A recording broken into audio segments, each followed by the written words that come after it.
Hello mga ka-OFW dyan. Ayan. Mag-share tayo ngayon.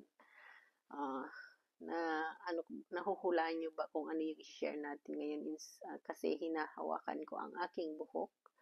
Kasi ngayon, i-share ko yung ginamit ko kung paano huminto sa paglalagas ng aking hair. Yan, kasi dati, pag ganito ko lang siya, ang dami ng nasasamang buhok. Lagas talaga siya.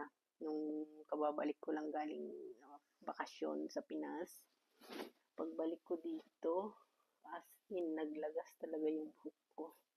Yung hindi na halos, ano na nga lang, yung sabi nga nila, sasampu na nga lang yung buhok mo, naglalagas pa.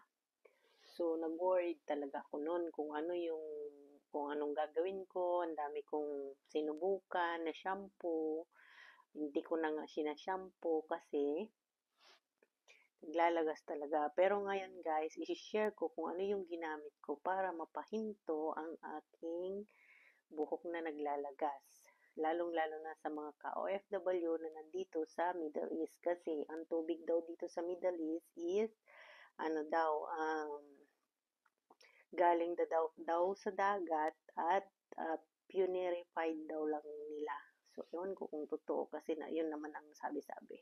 So, ito guys, ang ginamit ko noon ay ngayon para tumigil ang paglalagas ng aking buhok ay eto. Ano to? Cloves.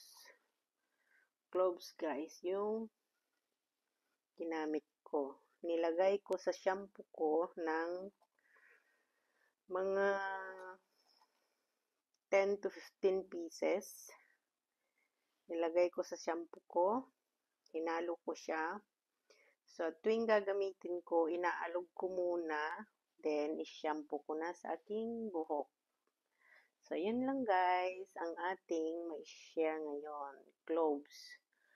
Yung ilalagay natin, ihahalo natin sa shampoo mismo. Kahit anong shampoo ninyo, pwede ninyong ihalo. So, yun lang guys.